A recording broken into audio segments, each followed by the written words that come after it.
네, 은혜로운 찬양 감사드립니다. 복된 주일을 맞아서 오늘 또 주일 앞에 주님 앞에 나오신 우리 성도님들을 예수님의 이름으로 환영하고 축복합니다. 지난 한 주간 유난히 날씨가 많이 추웠는데 각자 삶의 현장에서 살아오신다고 너무너무 수고 많으셨습니다. 우리 활짝 웃는 얼굴로 옆에 계신 분들 보시면서 이렇게 한번 인사 나누시면 좋겠습니다. 지난 한 주간 정말 수고 많으셨습니다. 함께 은혜 받읍시다. 우리 한 번 더 인사하실 때 여러분, 세상의 모든 총은 누군가를 해하기 위해서 만들었습니다. 그러나 우리가 늘 쏘는 축복의 상권총은 누군가를 살리기 위해 있는 총인 줄로 믿습니다. 우리 축복의 상권총 꺼내셔서 이렇게 한번 인사하겠습니다. 예수님 안에서 모든 것이 회복되고 잘 되시기를 축복합니다. 잘 되시기를 축복합니다. 아멘. 진짜 그렇게 되기를 원하시지요? 우리 모두가 그렇게 회복되고 잘 되면 우리 교회가 또 우리나라가 잘 될 줄로 믿습니다. 여러분, 그리스 신화 중에 시지프 신화가 있습니다.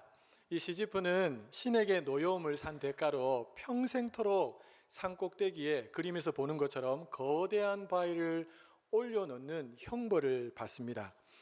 여러분, 홀로 산 꼭대기에 올라가는 것도 쉬운 일이 아닙니다. 제가 기회가 되어서 제주도에 홀로 여행 갈 때가 있었는데 그때 그냥 무심코 한번 한라산 한번 가볼까?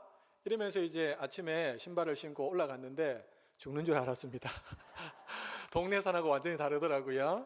그런데 그 높은 산을 올라가는데 거대한 바위를 가지고 올라가야 한다. 이것은 정말 끔찍한 형벌이지요. 그런데 이 시지프로 하여금 더 힘들게 하는 것이 있습니다. 그것은 뭐냐 하면 오랜 시간 동안 죽을 힘을 다해서 힘쓰고 애써서 드디어 그 산 꼭대기에다가 그 거대한 바위를 딱 올려놨는데 잠시 뒤에 바로 그 거대한 바위가 반대쪽으로 쭉쭉쭉쭉 내려가면서 다시 저 밑으로 떨어진다는 것입니다. 밑으로 떨어지면 다시 밑으로 내려가서 반대쪽 산 꼭대기를 향해서 또 그 돌을 올려놓아야 한다는 것입니다. 이것을 계속해서 반복해야 했으니까 이것은 정말 너무나도 끔찍한 형벌이 아닐 수가 없습니다. 저는 이 시지프 신화를 이야기를 들으면서 우리네 삶도 이와 크게 다르지 않겠구나라는 생각이 들었습니다. 초, 중, 고 12년 동안 열심히 학교 생활하고 열심히 공부를 해서 대학에 딱 들어가면 이제 자유다 싶었는데 막상 대학에 딱 들어갔는데 자유는 웬걸요. 여기저기서 자격증 시험을 위해서 또 공부하고 더 좋은 직장을 가기 위해서 더 열심히 밤낮 쉬지 않고 공부해야 되는 그런 현실에 부딪히게 됩니다. 거기서 나는 하기 싫어 이러면 이제 도태되는 것이죠. 근데 다시 열심히 공부를 해서 원하는 대학 반듯한 직장에 딱 들어갔습니다. 여러분, 좋은 직장에 들어가면 또 끝입니까? 아닙니다. 말단 사원부터 시작해야 합니다. 눈치를 봐야 되고 경쟁을 해야 되고 평가를 받아야 되는 상황 가운데 놓이게 됩니다. 그래서 남들보다 더 열심히 일하고 더 열심히 땀 흘려서 원하는 승진을 하면 이 모든 것이 이제 끝이고 내 인생은 펴지겠구나 라고 생각했는데 웬걸요? 승진을 했는데도 불구하고 더 많은 업무와 더 많은 스트레스에 시달려야 하는 것이 우리네 삶이 아니겠습니까? 사랑하는 여러분, 이런 삶은 도대체 언제쯤이면 끝이 날까요? 죽으면 끝난답니다. 죽으면 끝난대요. 맞습니다. 이런 힘겨운 삶, 죽으면 더 이상 하지 않아도 되겠지요. 그래서 이 알베르 까미가 이런 이야기를 했습니다. 인생이란 결국 모습만 다를 뿐 굴러 떨어질 바위를 끊임없이 산 위에 올려놓는 것처럼 의미 없는 일상의 반복일 뿐이다.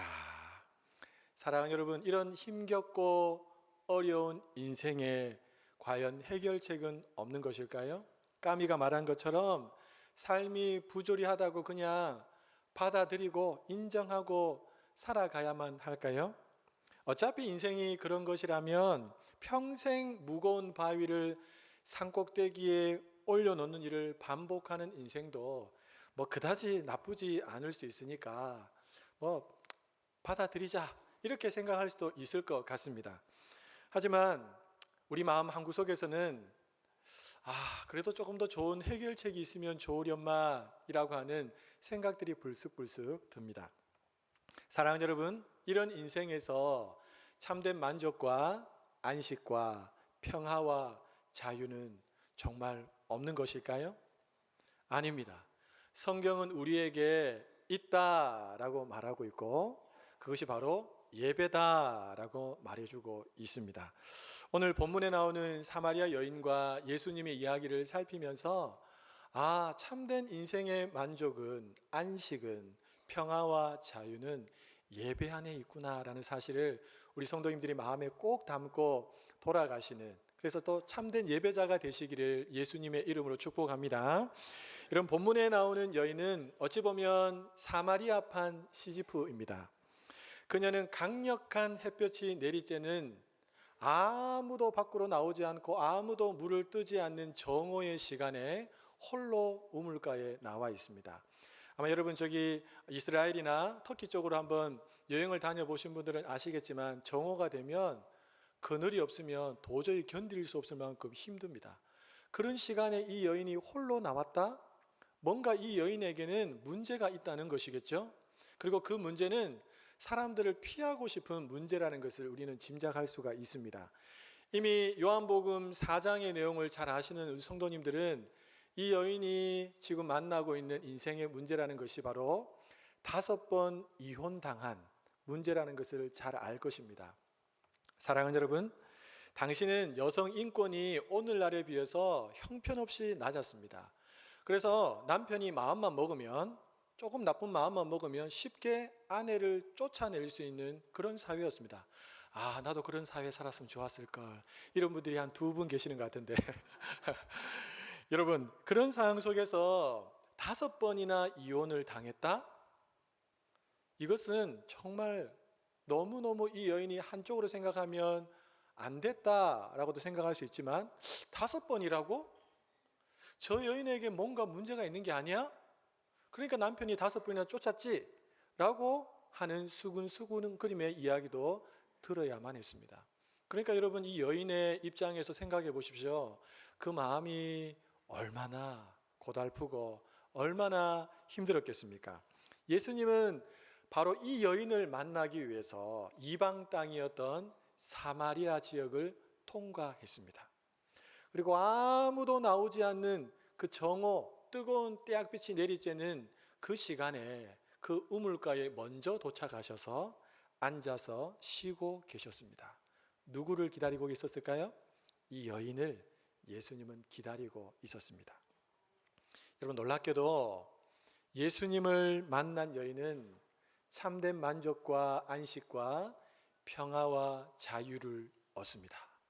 그 내용이 요한복음 4장 28절 29절에 나오는데요, 우리 화면을 보시면서 같이 한번 읽어보도록 하겠습니다. 여자가 물동이를 버려두고 동네에 들어가서 사람들에게 이르되 내가 행한 모든 일을 내게 말한 사람을 와서 보라, 이는 그리스도가 아니냐 하되.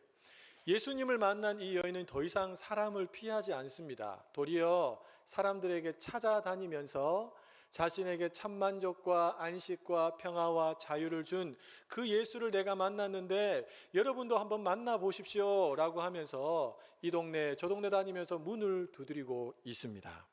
도대체 예수님을 만난 후에 무슨 일이 있었던 것일까요? 여러분, 성경을 통해서 우리가 알 수 있는 것은 이 여인에게 있어서 가장 갈급했던 문제, 바로 예배 문제가 회복된 것입니다. 그리스도를 통해 참된 예배자가 어떻게 예배를 드려야 하는지, 예배가 무엇인지를 이 여인이 비로소 깨닫게 된 것입니다. 사랑하는 여러분, 사마리아 여인이 이 예배 문제를 해결받고 인생의 참된 만족과 평안과 자유와 평안을 얻었다면 우리 또한 예수님을 통해서 예배의 문제를 완전히 해결받으면 그와 같은 은혜를 누리는 주인공들이 될 줄로 믿습니다. 오늘 함께 말씀을 나누는 중에 그 은혜를 마음에 가득 담게 되는 복된 시간 되시기를 예수님의 이름으로 축복합니다. 자, 그렇다면 참된 예배자는 어떻게 예배를 드릴까요? 우리 첫째 화면을 보시면서 같이 읽겠습니다.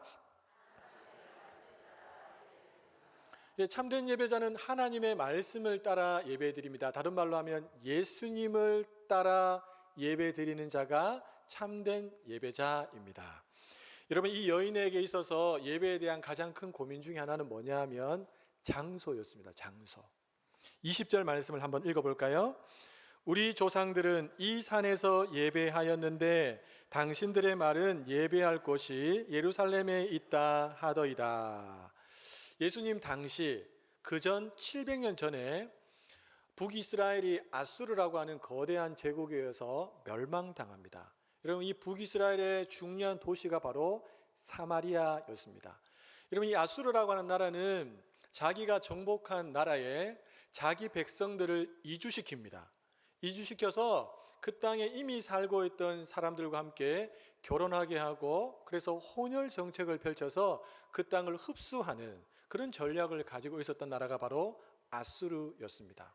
그러니까 사마리아에 거하고 있던 많은 하나님의 백성들이 이방 사람들과 결혼을 하게 되고 피가 섞이면서 이상하게 되어버린 것입니다. 순수 유대인들이 봤을 때 그들은 더 이상의 유대인이 아니고 이방인이 된 것입니다. 그래서 개 취급을 하게 된 것이죠. 여러분, 그들과 함께 예배를 드릴 수 있었을까요? 없었을까요? 없었습니다. 그러니까 사마리아인들도 하나님을 섬겼기 때문에 그들도 예배를 드리고 싶은데 유대인들과 함께 예배를 드릴 수 없으니까, 유대인들이 드리는 예루살렘에 가서 예배를 드릴 수 없으니까 그들이 어떻게 예배를 드렸냐 하니까 그들의 지역 내에 있는 그리심산에다가 예배 초소를 만들고 그곳에서 모여서 예배를 드리기 시작한 것입니다. 그런데 유대인들이 늘 말합니다. 거기서는 예배 드리면 안 돼. 무슨 말이야? 여기서도 예배 드려도 돼. 구약을 봐봐. 에발산과 그리심산에서 저주와 축복을 하나님께서 낭독하게 하지 않았냐라고 하면서 그들이 계속해서 분쟁들이 있었던 것입니다. 여러분, 사마리아 사람들의 입장에서 보면 그리심산에서 예배를 드리고 있는데도 마음 한쪽 구석이 뭔가 이상합니다. 예배를 다 드리고 나왔는데도 뭔가 찝찝한 느낌들이 계속해서 남아 있었습니다. 이런 고민을 예수님은 아셨습니다. 사마리아 여인도 이 고민을 하고 있었던 것 같습니다. 그래서 예수님이 21절에서 이렇게 말씀하시는데요. 우리 같이 한번 읽어보겠습니다. 여자여, 내 말을 믿으라. 이 산에서도 말고 예루살렘에서도 말고 너희가 아버지께 예배할 때가 이르리라. 예수님이 지금 뭐라고 말씀하신 겁니까? 예배 장소가 핵심이 아니야. 예배 장소가 핵심이 아니야 라고 말씀하십니다. 그러면서 22절 말씀을 하시는데 제가 한번 읽어드릴게요. 너희는 알지 못하는 것을 예배하고 우리는, 유대인들이죠, 아는 것을 예배하노니 이는 구원이 유대인에게서 남이라. 여러분, 사마리아인들은 모세 오경만을 받아들였습니다. 역사서와 선지서를 그들은 받아들이지 못했습니다. 그래서 역사서와 선지서에 나오는 핵심 내용 두 가지, 하나님께 예배 드릴 때는 예루살렘 성전에서 예배 드려야 한다라고 하는 핵심 내용 하나와, 또 하나님께서 메시아를 보내실 텐데 그 메시아가 오게 되면 너희들이 함께 즐거워하고 함께 예배할 뿐만 아니라 그 빛이 이방으로 비추게 되어서 이방에 있는 많은 사람들도 함께 예배 드리는 그날이 올 거다라고 하는 이 핵심 메시지 두 가지를 사마리아인들은 믿지 않았습니다. 받아들이지 않았어요. 사랑하는 여러분, 예배는 그냥 막 되는 대로 그냥 막 드리는 것이 절대로 아닙니다. 하나님의 말씀을 따라 예배 드려야 합니다. 여러분, 말씀의 핵심이 무엇입니까? 메시아를 보낸다. 그리고 메시아를 통해 내가 이방의 구원의 빛을 비추고 수많은 만국인들이 몰려와서 함께 예배 드리게 될 것이다 라고 하는 메시지입니다. 우리는 이 메시아가 예수님이라는 사실을 잘 압니다. 그러나 여러분, 아직도 저 이스라엘 지역에 가면 예수님을 메시아로 받아들이지 않고 예배하는 사람들이 있습니다. 여러분, 예배 드릴 때 참 제물, 참 제사장은 예수님이십니다. 그러니까 우리는 반드시 신약을 믿기 때문에 예수 그리스도를 따라서 예배 드려야 한다는 것이죠. 참된 예배는 예수님을 따르는 예배입니다.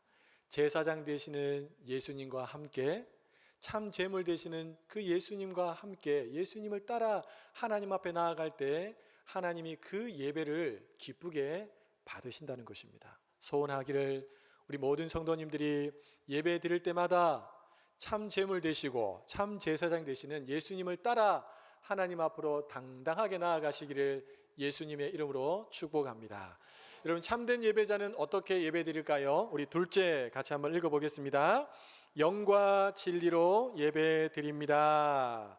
다른 말로 하면 예수님으로 예배 드립니다. 여러분, 사마리아인들의 예배는 모세 오경에만 근거한 예배입니다. 자신들만의 방식으로 드린 예배가 사마리아인들의 예배였어요. 그럼 유대인들의 예배는 어땠을까요? 유대인들의 예배는 율법과 전통을 지나치게 강조해서 형식적인 예배였습니다. 여러분, 예배에 있어서 형식은 필요합니다. 그러나 형식에 너무 치우치다 보면 예배의 본질을 놓치게 됩니다. 예배의 본질이 무엇일까요?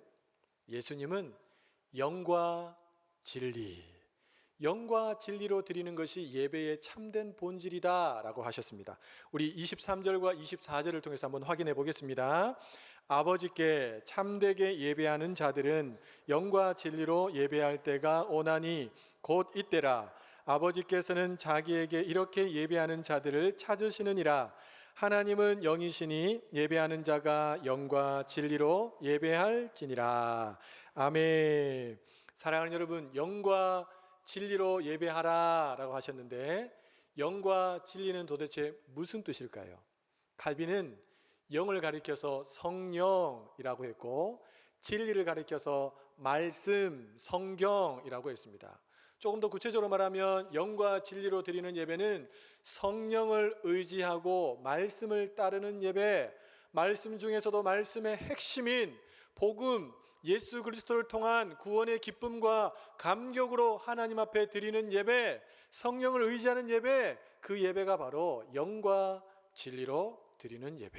하나님은 그렇게 예배 드리는 자를 찾으시고 그렇게 예배 드리는 사람의 예배를 받으신다라고 예수님께서 여인에게 지금 말씀해 주고 있습니다. 지난주에도 말씀드렸지만 몸만 예배당에 와 있다고 해서 하나님이 받으시는 합당한 예배, 온전한 예배가 되는 것은 아닙니다. 어떻게 해야 합니까?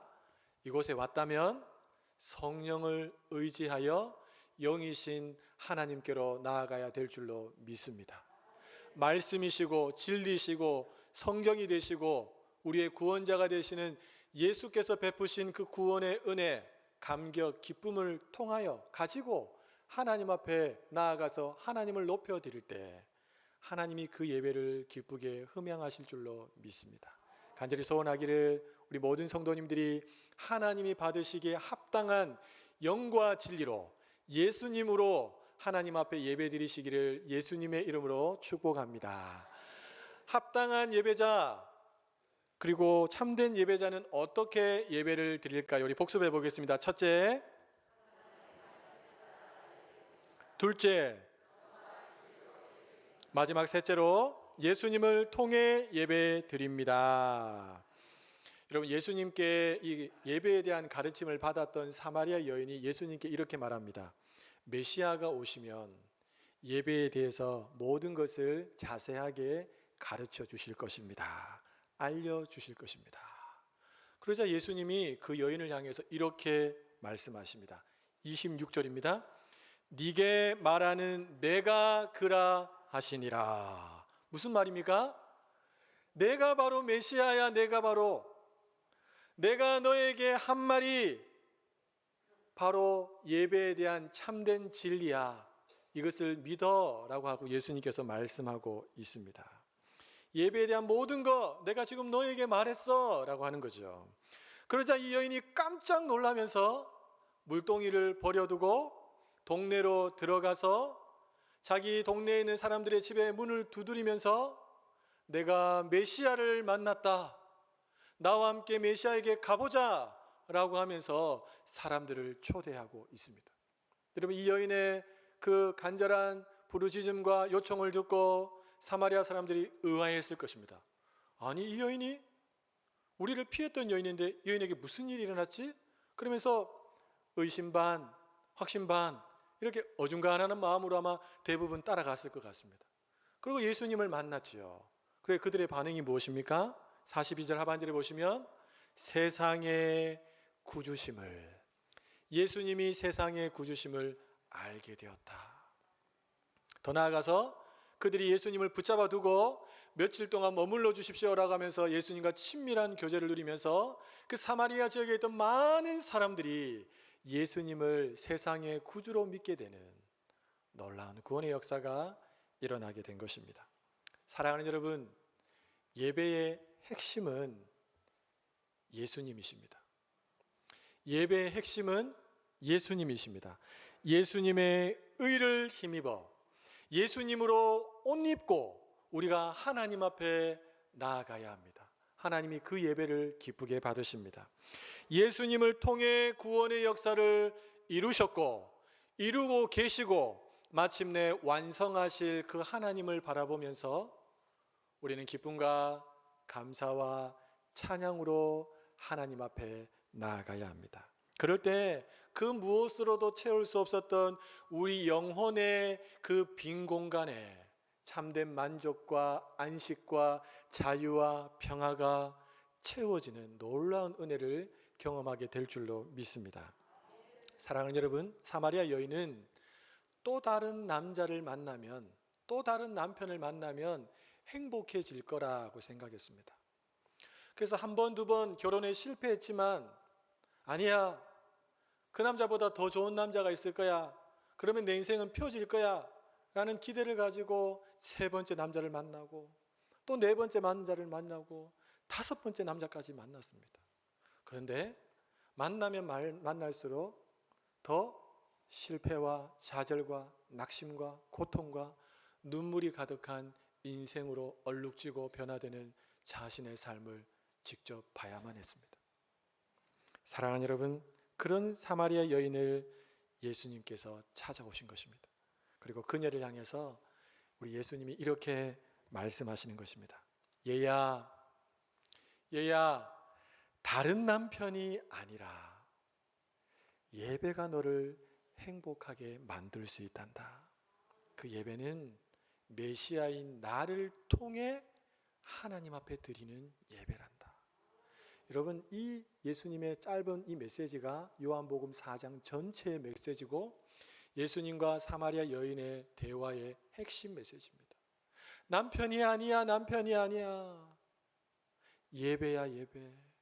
나를 통해 하나님 앞에 나아가는 예배, 이것만 네가 회복하면 네가 참된 만족을 누릴 수 있어, 참된 안식을 누릴 수 있어, 참된 평화와 자유를 누릴 수 있단다. 여러분, 예수님께서 마태복음 11장에서 귀한 말씀을 해주셨는데 우리 메시지 성경으로 화면을 보시면서 천천히 나에게 하시는 말씀이라고 생각하고 한번 읽어보겠습니다. 너희는 피곤하고 지쳤느냐?